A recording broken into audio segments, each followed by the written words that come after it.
ನಮಸ್ಕಾರ. ನಮ್ಮ Sanju talks with you YouTube ಚಾನೆಲ್ಗೆ ಸ್ವಾಗತ. ನಮ್ಮ ಚಾನೆಲ್ ಸಬ್ಸ್ಕ್ರೈಬ್ ಮಾಡ್ಕೊಳ್ಳಿ, ಶೇರ್ ಮಾಡಿ, ಇಷ್ಟ ಆದ್ರೆ ಲೈಕ್ ಮಾಡಿ. ನಮಸ್ಕಾರ. ಇವತ್ತು ನಾವು ಭಾರತದ ಜನಪದ ನೃತ್ಯಗಳ ಬಗ್ಗೆ ಮಾತಾಡೋಣ. ನಮ್ಮತ್ರ ಕೆಲವು ಮೂಲಗಳಿವೆ, ಅದರಿಂದ ಆಯ್ದುಕೊಂಡ ಮುಖ್ಯ ವಿಚಾರಗಳನ್ನ ಆಳವಾಗಿ ನೋಡೋಣ. ನಮ್ಮ ಉದ್ದೇಶ ಏನು ಅಂದ್ರೆ, ಬೇರೆ ಬೇರೆ ರಾಜ್ಯಗಳ ಈ ನೃತ್ಯ ಪ್ರಕಾರಗಳ ಶ್ರೀಮಂತಿಕೆಯನ್ನ ಸಂಕ್ಷಿಪ್ತವಾದ ಆದರೂ ಸರಿಯಾಗಿ ಅರ್ಥ ಮಾಡ್ಕೊಳ್ಳೋದು. ಈ ಮಾಹಿತಿ ಇದೆಯಲ್ಲ, ಇದು ರಾಜ್ಯವಾರು ಒಂದು ರೀತಿ ಸರ್ವೆ ತರ ಇದೆ, ಮತ್ತೆ ಕೆಲವು ನೆನಪಿಟ್ಕೊಳ್ಳೋಕೆ ಸುಲಭ ವಿಧಾನಗಳೂ ಇವೆ. ಸರಿ, ಹಾಗಾದ್ರೆ ಸ್ವಲ್ಪ ವಿವರವಾಗಿ ನೋಡೋಣ ಅಲ್ವಾ. ಮೊದಲು ಎಲ್ರಿಗೂ ಗೊತ್ತಿರೋ ಕೆಲವು ನೃತ್ಯಗಳು. ಈಗ ಪಂಜಾಬ್ನ ಭಾಂಗ್ರಾ, ಅದರ ಜೋಶ್ ವಿಶೇಷವಾಟಿ ಹಬ್ಬ ಸುಗ್ಗಿ ಟೈಮಲ್ಲಿ ಅಲ್ವಾ. ಹೌದು, ಆ ಶಕ್ತಿ ಉಲ್ಲಾಸ ಎತ್ಕಾಣುತ್ತೆ. ಹಾಗೇನೆ ರಾಜಸ್ಥಾನಕ್ಕೆ ಬಂದ್ರೆ ಘೂಮರ್, ಆ ಮಹಿಳೆಯರ ಆ ಲಯಬದ್ಧವಾದ ಸುಂದರ ಚಲನೆಗಳು ನೋಡೋಕ್ ಚೆನ್ನಾಗಿರುತ್ತೆ. ಮತ್ತೆ ಗುಜರಾತ್ ಅಂದ ತಕ್ಷಣ ಗರ್ಭ. ನವರಾತ್ರಿ ಬಂತು ಅಂದ್ರೆ ಸಾಕು, ಆ ಬಣ್ಣ ಬಣ್ಣದ ಬಟ್ಟೆಗಳಲ್ಲಿ ವೃತ್ತಾಕಾರವಾಗಿ ಕುಣಿಯೋದು. ಖಂಡಿತ. ಆದ್ರೆ ಇಲ್ಲಿ ಒಂದು ಇಂಟ್ರೆಸ್ಟಿಂಗ್ ವಿಷಯ ಅದೇ ಗೊತ್ತಾ, ಈ ನೃತ್ಯಗಳು ಬರೀ ಖುಷಿಗೆ ಕುಣಿಯೋದಷ್ಟೇ ಅಲ್ಲ. ಹೌದಾ? ಮತ್ತೆ ಅವು ಆಯಾ ಜಾಗದ ಜನರ ಜೀವನ, ಅವರ ನಂಬಿಕೆಗಳು, ಅವರ ಹಬ್ಬಗಳು, ಕೆಲವೊಮ್ಮೆ ಪೌರಾಣಿಕ ಕಥೆಗಳು ಇವೆಲ್ಲವನ್ನೂ ತೋರಿಸ್ತವೆ. ಅಂದ್ರೆ ಸಂಸ್ಕೃತಿಯ ಜೊತೆ ಬೆಸೆದುಕೊಂಡಿವೆ. ಓ ಹೌದೌದು. ಈಗ ನೋಡಿ, ಅಸ್ಸಾಂನ ಬಿಹು, ಅದು ಬರೀ ಹಬ್ಬದ ಆಚರಣೆ ಅಷ್ಟೇ ಅಲ್ಲ, ಅದು ವಸಂತದ ಆಗಮನ, ಒಂದು ಹೊಸ ಹುರುಪು, ಯುವಕರ ಉತ್ಸಾಹ, ಅದನ್ನೆಲ್ಲ ಸಂಕೇತಿಸುತ್ತೆ.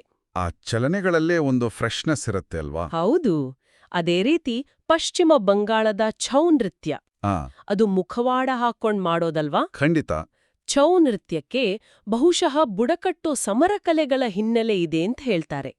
ಆಮೇಲೆ ಅದು ಪೌರಾಣಿಕ ಕಥೆಗಳನ್ನ, ರಾಮಾಯಣ ಮಹಾಭಾರತದ ಕಥೆಗಳನ್ನ ಆ ಮುಖವಾಡಗಳು, ನಾಟಕೀಯ ಚಲನೆಗಳಿಂದ ತೋರ್ಸೋ ಒಂದು ಕಲೆಯಾಗಿ ಬೆಳೆದಿದೆ. ಹಾಗೆಯೇ ತಮಿಳ್ನಾಡಿನ ಕರಗಟ್ಟಂ ನೋಡಿ, ತಲೆ ಮೇಲೆ ಆ ಅಲಂಕರಿಸಿದ ಕರಗ ಅಂದ್ರೆ ಮಡಿಕೆ ಹೊತ್ಕೊಂಡು ಬ್ಯಾಲೆನ್ಸ್ ಮಾಡ್ತಾ ನರ್ತಿಸೋದು. ಅದು ಬರೀ ಸ್ಕಿಲ್ ಅಲ್ಲ ಅಲ್ವಾ, ಅದು ದೇವರಿಗೆ ಸಲ್ಲಿಸೋ ಒಂದು ಭಕ್ತಿ ಕೂಡ. ಆ ಏಕಾಗ್ರತೆ, ಆ ಭಕ್ತಿ ಕಾಣಿಸುತ್ತೆ ಅದ್ರಲ್ಲಿ. ಅದ್ಭುತ. ಸರಿ, ನಮ್ಮ ಕರ್ನಾಟಕಕ್ಕೆ ಬರೋಣ. ಡೊಳ್ಳು ಕುಣಿತ, ಆ ಸದ್ದು, ಆ ಶಕ್ತಿ ನೆನಪಾಗುತ್ತೆ. ಗ್ರಾಮೀಣ ಭಾಗದ ಪುರುಷರು ದೊಡ್ಡ ಡೊಳ್ಳು ಬಾರಿಸ್ತಾ ಒಟ್ಟಿಗೆ ಹೆಜ್ಜೆ ಹಾಕೋದು ನಿಜಕ್ಕೂ ರೋಮಾಂಚನಕಾರಿ. ಹೌದು, ಖಂಡಿತ.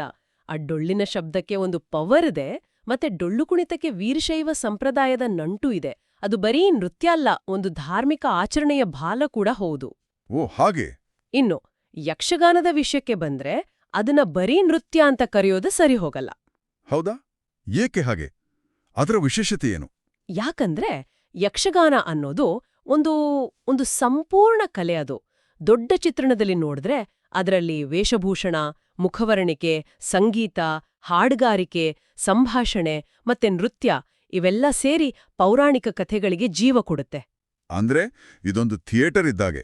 ಹೌದು, ಒಂದ್ ರೀತಿ ನೃತ್ಯ ನಾಟಕ ಪ್ರಕಾರ. ಕರಾವಳಿ ಕರ್ನಾಟಕದ ಒಂದು ವಿಶಿಷ್ಟ ಗುರುತು ಇದು. ಶತಮಾನಗಳಿಂದ ಕಥೆಗಳನ್ನ ಮುಂದಿನ ಪೀಳಿಗೆಗೆ ತಲುಪಿಸ್ತಾ ಇದೆ. ವಾವ್! ಇಷ್ಟೆಲ್ಲ ನೃತ್ಯಗಳನ್ನ ನೆನ್ಪಿಟ್ಕೊಳ್ಳೋದು ಸ್ವಲ್ಪ ಕಷ್ಟನೇ ಅಲ್ವಾ? ಮೂಲಗಳಲ್ಲಿ ಕೆಲವು ಟ್ರಿಕ್ಸ್ ಕೊಟ್ಟಿದ್ದಾರೆ ಅಂತ ಹೇಳಿದ್ರಿ. ನೆನಪಿನ ತಂತ್ರಗಳು ಅಂದ್ರೆ ಮೆಮಾನಿಕ್ಸ್. ಹೌದು. ಉದಾಹರಣೆಗೆ ಪಂಜಾಬ್ನಲ್ಲೇ ಭಾಂಗ್ರಾ ಬಿಗ್ ಬ್ಯಾಂಗ್ಸ್ ಅಂತ. ಆ ಬ್ಯಾಂಗ್ಸ್ ಅನ್ನೋ ಪದ ಕೇಳಿದ್ರೆ ಅದರ ಶಕ್ತಿ ನೆನಪಾಗುತ್ತೆ. ಹೌದು, ಅದು ಚೆನ್ನಾಗಿದೆ. ಹಾಗೇನೆ ರಾಜಸ್ಥಾನ ಘೂಮರ್ ಈಕ್ವಲ್ಸ್ ರಾಜರ ಶೈಲಿ. ಆಹಾ, ಘೂಮರ್ನ ಗಾಂಭೀರ್ಯಕ್ಕೆ ರಾಜಸ್ಥಾನದ ಹಿನ್ನೆಲೆಗೆ ಹೊಂದುತ್ತೆ. ಅದೇ ತರ ಗುಜರಾತ್ ಗರ್ಬಾ ಈಕ್ವಲ್ಸ್ ನವರಾತ್ರಿ. ಇದು ತುಂಬಾ ಸಿಂಪಲ್. ಮತ್ತೆ ಕರ್ನಾಟಕ ಡೊಳ್ಳು ಕುಣಿತ ಈಕ್ವಲ್ಸ್ ಡೊಳ್ಳು ಬಾರಿಸು.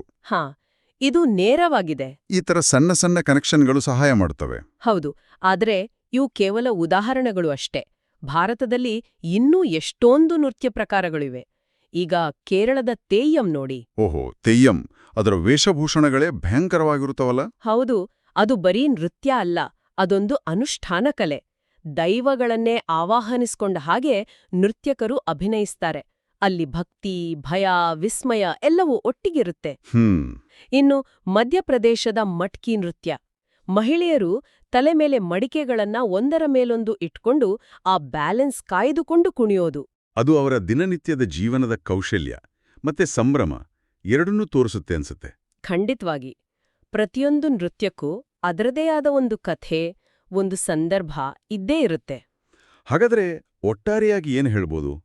ಈ ಚರ್ಚೆಯಿಂದ ನಮಗೆ ಗೊತ್ತಾಗೋದು ಏನು ಅಂದ್ರೆ, ಈ ಜನಪದ ನೃತ್ಯಗಳು ಬರೀ ಟೈಮ್ ಪಾಸ್ ಅಥವಾ ಮನೋರಂಜನೆ ಅಲ್ಲ.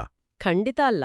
ಅವು ನಮ್ಮ ದೇಶದ ಬೇರೆ ಬೇರೆ ಪ್ರದೇಶಗಳ ಸಂಸ್ಕೃತಿ, ಇತಿಹಾಸ, ಜನರ ನಂಬಿಕೆಗಳು, ಅವರ ಬದುಕು ಇವೆಲ್ಲವನ್ನು ಪ್ರತಿಬಿಂಬಿಸೋ ಬಣ್ಣದ ಕನ್ನಡಿಗಳೂ ಇದ್ದಾಗೆ. ಬಹಳ ಚೆನ್ನಾಗಿ ಹೇಳಿದ್ರಿ. ಕೊನೆಯದಾಗಿ ಒಂದು ಯೋಚನೆ ಬರುತ್ತೆ ನೋಡಿ. ಈ ನೃತ್ಯಗಳು ಕೇವಲ ಸ್ಟೇಜ್ ಮೇಲೆ ಮಾಡೋ ಶೋಗಳಲ್ಲ. ಇವು ಜೀವಂತ ಸಂಪ್ರದಾಯಗಳು. ತಲೆಮಾರುಗಳಿಂದ ಕಥೆಗಳನ್ನ, ಆಚರಣೆಗಳನ್ನ, ಒಂದು ಸಮುದಾಯದ ಗುರುತನ್ನ ಹೊತ್ತು ಸಾಗಿಸ್ತಾ ಇವೆ. ಹೌದು. ಹಾಗಾಗಿ ಈ ಸಾಂಸ್ಕೃತಿಕ ಅಭಿವ್ಯಕ್ತಿಗಳನ್ನ ಕೇವಲ ಕಲೆ ಅಂತ ನೋಡೋದಕ್ಕಿಂತ ಒಂದು ಜೀವಂತ ಪರಂಪರೆ ಅಂತ ನೋಡಿದಾಗ ಭಾರತದ ವೈವಿಧ್ಯತೆಯ ಬಗ್ಗೆ ನಮ್ಮ ತಿಳುವಳಿಕೆ ಇನ್ನೂ ಎಷ್ಟೋ ಆಳವಾಗಬಹುದು ಅಲ್ವಾ? ನಿಜ. ಇದು ಯೋಚನೆ ಮಾಡಬೇಕಾದ ವಿಷಯವೇ ಸರಿ.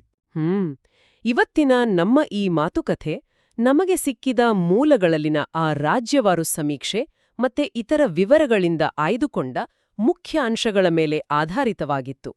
ಇದು ಭಾರತದ ಸಾಂಸ್ಕೃತಿಕ ಸಾಗರದಲ್ಲಿ ಒಂದು ಸಣ್ಣ ಹನಿಯಷ್ಟೇ. ಖಂಡಿತ. ಕೇಳುಗರಿಗೂ ಈ ಮಾಹಿತಿ ಉಪಯುಕ್ತವಾಗಿರುತ್ತೆ ಅಂತ ಭಾವಿಸ್ತೀನಿ. ಇನ್ನೂ ಈ ತರಹ ಹೆಚ್ಚು ವಿಡಿಯೋಗಾಗಿ ನಮ್ಮ ಚಾನೆಲ್ ಸಬ್ಸ್ಕ್ರೈಬ್ ಮಾಡ್ಕೊಳ್ಳಿ.